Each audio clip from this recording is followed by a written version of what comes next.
कि इतने करीब आके दगा दे गया मुझे, इतने करीब आके दगा दे गया मुझे, इतने करीब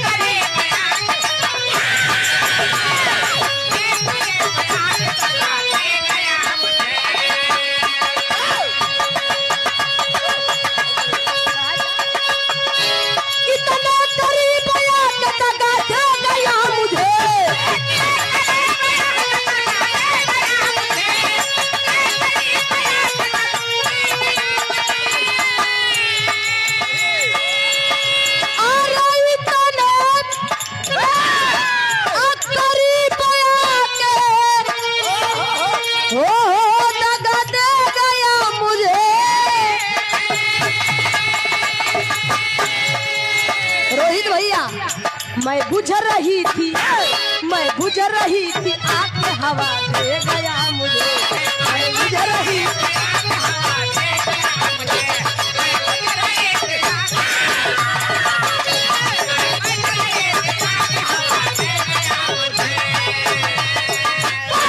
लेकिन कवि जी लिख रहे हैं दुनिया में कई रंग से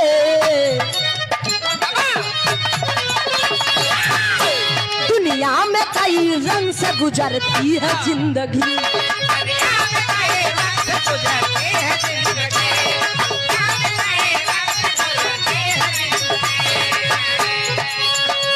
दुनिया में कई रंग से गुजरती है जिंदगी,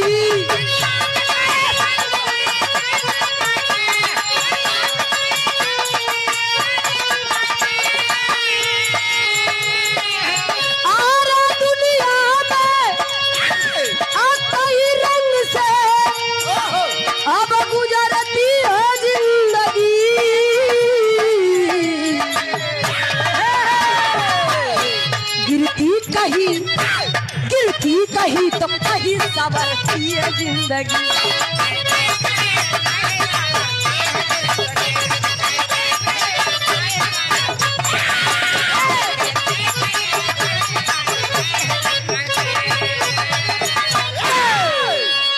ए भैया ये जिंदगी समय बदलता रहता है बाबूजी, ये जिंदगी का समय बदलता है, कभी सुख में बीतती है तो कभी दुख में।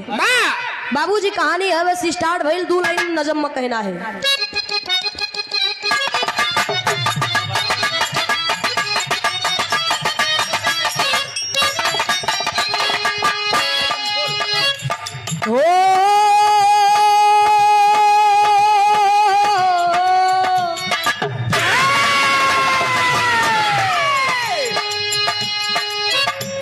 कंचनपुर नगर में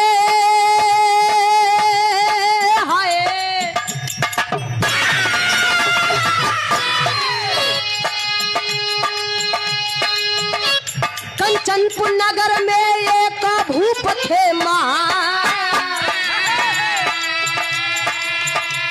कंचनपुर नगर में एक भूप थे महान, कुशल प्रजा पालक हर गुणों के थे वो खान।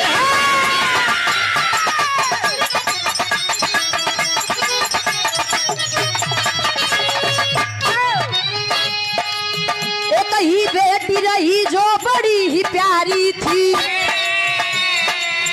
एक ही बेटी रही जो बड़ी ही प्यारी थी, माता पिता के वो बड़ी वो दुलारी।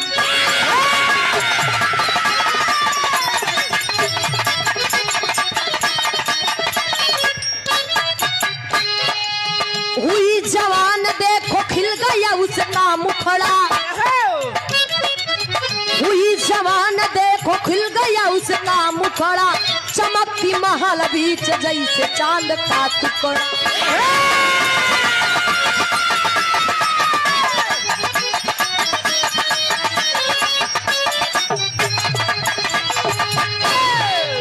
करे बेटी का ब्याह राजा मन विचार किया, करे बेटी का ब्याह राजा मन विचार किया, करे बेटी का ब्याह राजा मन विचार किया, राजों के तारे तो शादी का प्रचार।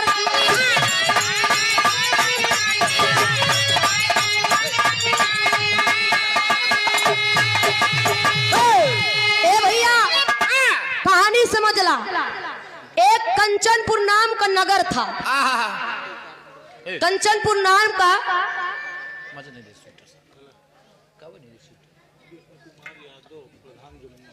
कृष्ण कुमार यादव प्रधान, आप परम सदस्य श्रीमान कृष्ण कुमार यादव जी प्रधान जी, जमुआ की धरती से आपकी तरफ से ये 100 रुपए का आशीर्वाद बहुत बहुत काम हो। चलो भैया हो, यार देखा कंचनपुर नाम के नगर में एक राजा साहब थे। राजा रानी दोनों है, उनकी एक बेटी है, बस एक ही संतान है, एक बेटी भर। धीरे धीरे बेटी सयान हो गई बाबूजी। जब बेटी सयान हो गई तो राजा साहब के मुख पे एक चिंता है कि अपनी बेटी का ब्याह हम करा दे। राज के चारों तरफ ये डंका पिटवा दिए बाबूजी, चारों तरफ प्रचार हो गया कि कोई नौजवान है जो राजा साहब की लड़की से ब्याह करेगा, लेकिन वो लड़का ऐसा होना चाहिए कि उसमें कुछ खूबी भी होनी चाहिए। निरा सकल सूरत नहीं, ओकरे अंदर कुछ खूबी भी होनी चाहिए। ए भैया बिरहा सिरहा गावट हो। जब इतना प्रचार किए तो हो क्या भाई, इधर एक से एक बढ़ के राजकुमार आवत है रोहित भैया। आज जब एक से एक बढ़ के राजकुमार आवत है, तर्जबा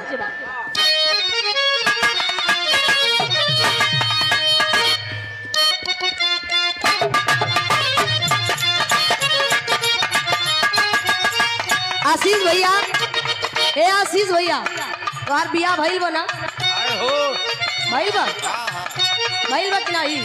अच्छा भइल बा। देखा कोनो आशीष भैया के ससुरारी कोनो इनकर गाँवे के दोस्त गए, और जब दोस्त गए ना, जब ससुरारी में 2-4 दिन रहे, वहां से आए तो इन बेचारे पूछन कि का हो कैसन ससुरारी में रहा, तो बतावे। एक से बढ़ के एक खाली भैया कसम से माल तो हई ससुरारी में।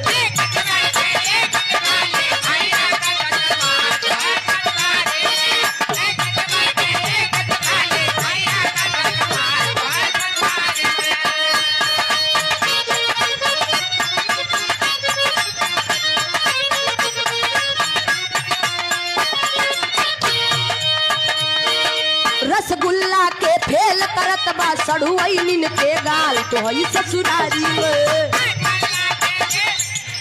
एक से बढ़ के एक है आते सुंदर राजकुमार राजा के द्वार पे।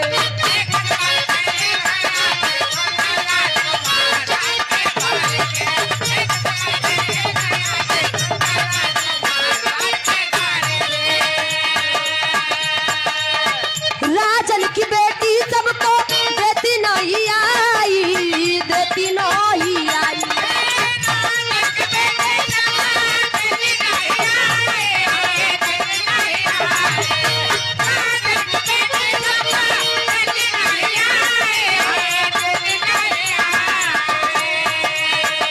कहूँ कुंवर से उतऊ माने ना सगाई, माने ना सगाई।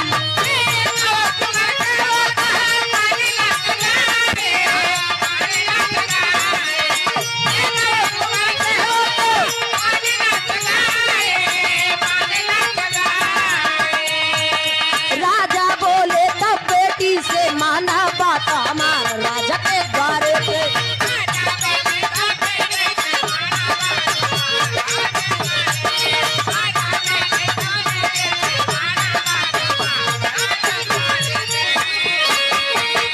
ए भैया, एक से बढ़ के एक राजकुमार आवत है, लेकिन राजकुमारी बियाह करे के तैयार नहीं है, शादी नहीं मानत है। राजा साहब कहे अगर इस तरह करत रही तो जितना राजकुमार है सब का हमार बिटिया नहीं आई रही तो बियाह कैसे करी। तो एक दिन बिटिया जाई के कहा तन कि बिटिया एक काम कर, कहने कहा जितना आवत है अगर कोनो अपन कला बतावे कि हमरे अंदर का बा खूबी बतावे तो का महल में 2-4 दिन रखा, ओकर खूबी देखा जाओ। आ जब देखा जाए तो अगर तो का पसंद आई तो बियाह करे, नहीं न करे। राजा साहब कहे ठीक बा। समय बीता तब एक ठे लड़का आवत बा, और जब वो लड़का आवा तो उसे पूछा गवा कहा क्यों, बताओ तुम क्या करते हो, तुम्हारे अंदर क्या खूबी है। तो तो लड़कवा बतावे काहे कि देखा हमरे अंदर खूबी बा कि भूत भविष्य वर्तमान तीनों के ज्ञाता है ये तीनों के ज्ञाता है। हम तीनों बताए सकी थे ये तीनों हम बताए सकी दिया है कहा ठीक है। आपका भूत भविष्य वर्तमान देखा जाएगा। अभी आप चलिए, एक कमरा उनको दे दिया गया, आप चलिए बैठिए अंदर। और जब उन गए उनका रूम दे दिया गया, 2-4 दिन बीता तो फिर एक लड़का आवत बा। जब फिर एक लड़का आवत तो तर्ज लग गई।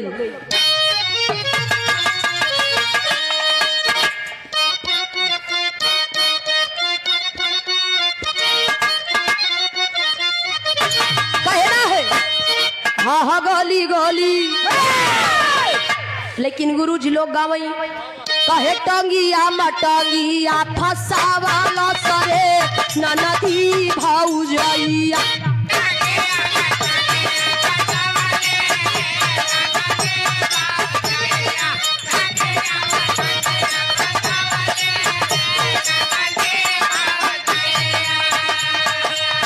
हरे टंगिया मटंगिया फसावाला सरे ननदी भौजैया। अरे ऊपर से डाई के हिलावाला सरे ननदी भौजैया। अरे ऊपर से डाई के हिलावाला सरे ननदी भौजैया।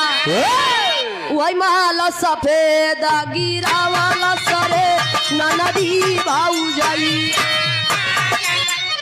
ए भैया ये गीत का दादा लोग गाय के चले गए। पहले जमाना में जाता चलत रहा, जब माता बहनी जाता चलावे तो टांग में टांग फंसा के बैठ जाए। ऊपर से गेहूं डावे तो चलावे तो फिर सफेद सफेद आटा निकलत रहा।